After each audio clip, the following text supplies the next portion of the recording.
আসসালামু আলাইকুম এভরিওয়ান। শৌখিন ব্যালকনি বাগানে আপনাদেরকে স্বাগতম। নতুন নতুন ভিডিও পেতে আমার চ্যানেলটি সাবস্ক্রাইব করে রাখুন, ভালো লাগলে লাইক করুন। যদি কোনো প্রশ্ন থেকে থাকে তাহলে অবশ্যই কমেন্ট বক্সে জানাবেন, উত্তর দেওয়ার চেষ্টা করব। চলুন কথা বলা যাক। আজ কথা বলবো ছায়াযুক্ত স্থানে যেসব সবজি হয় তার একটি তালিকা। সিম সিম ছায়াযুক্ত স্থানে ভালোভাবে বেড়ে উঠতে পারে এবং ভালো ফলনও পাওয়া যায়। তাই যারা চিন্তা করতেছেন ব্যালকনিতে ছায়া আছে কি গাছ লাগাবো, তারা সিম চাষ করতে পারেন। এরপর কাঁকরোল চাষ করতে পারেন। ছায়াযুক্ত স্থানে কাঁকরোল খুব ভালো হয় এবং ভালো ফলন পাওয়া যায়। তাই কাঁকরোল চাষ করতে পারেন। এরপর ওল চাষ করতে পারেন। ছায়াযুক্ত স্থানগুলোতে ওল খুব ভালো হয় এবং ভালো ফলন পাওয়া যায়। এরপর মিষ্টি কুমড়া চাষ করতে পারেন। ছায়াতে মিষ্টি কুমড়া খুব ভালো হয় এবং ফলন খুব ভালো পাওয়া যায়।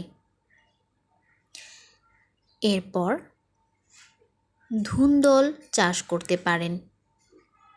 ছায়াযুক্ত স্থানে ধুন্দল খুব ভালো হয় এবং ভালো ফলন পাওয়া যায়। এরপর মেটে আলু চাষ করতে পারেন।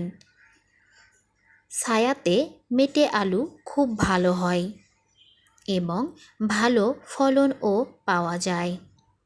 তাই যাদের ব্যালকনিতে ছায়া আছে তারা আজকের লিস্টের শাক এবং সবজিগুলো চাষ করতে পারেন। এরপর মানকচু চাষ করতে পারেন। ছায়াতে মানকচু খুব ভালোভাবে বেড়ে উঠতে পারে এবং ভালো ফলনও পাওয়া যায়। আপনারা ব্যালকনি বা অন্য কোথাও ছায়া থাকলে মানকচু চাষ করতে পারেন।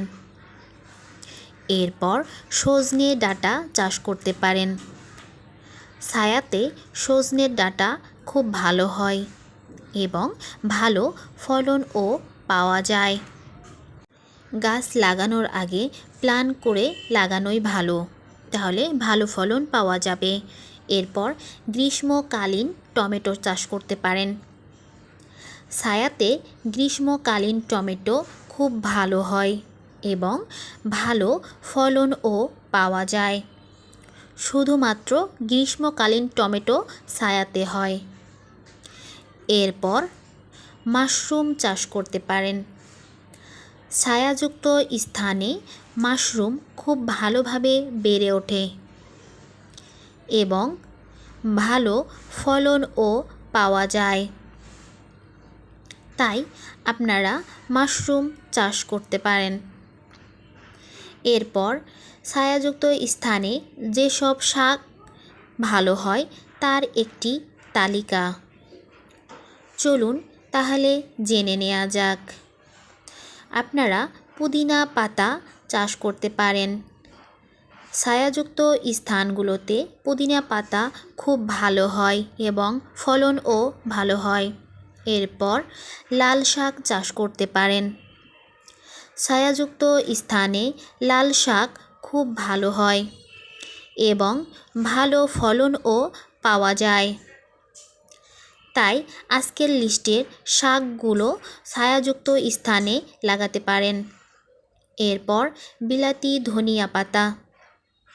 বিলাতি ধনিয়া পাতা ছায়াতে খুব ভালো হয় এবং ভালো ফলনও পাওয়া যায়।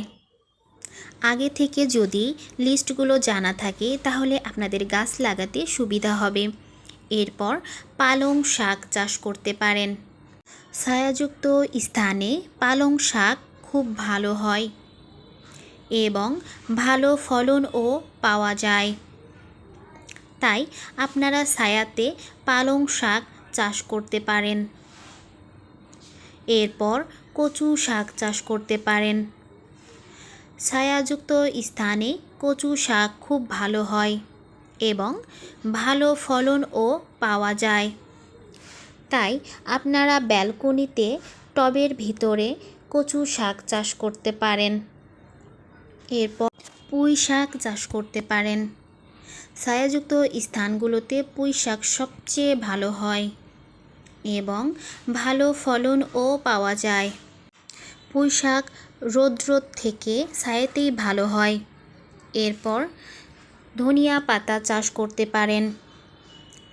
ছায়াযুক্ত স্থানে ধনিয়া পাতা খুব ভালো হয় এবং ভালো ফলন পাওয়া যায়। এরপর ডাঁটা শাক চাষ করতে পারেন।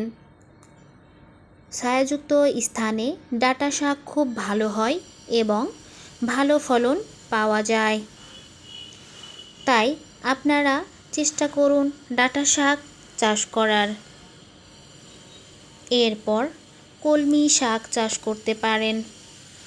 ছায়াযুক্ত স্থানে কলমি শাক খুব ভালো হয় এবং ভালো ফলন পাওয়া যায়। আপনারা যারা গাছ লাগাতে ইচ্ছুক কিন্তু ছায়াযুক্ত স্থান বেশি, আপনারা আজকের লিস্টের গাছগুলো লাগাতে পারেন। আল্লাহ হাফেজ।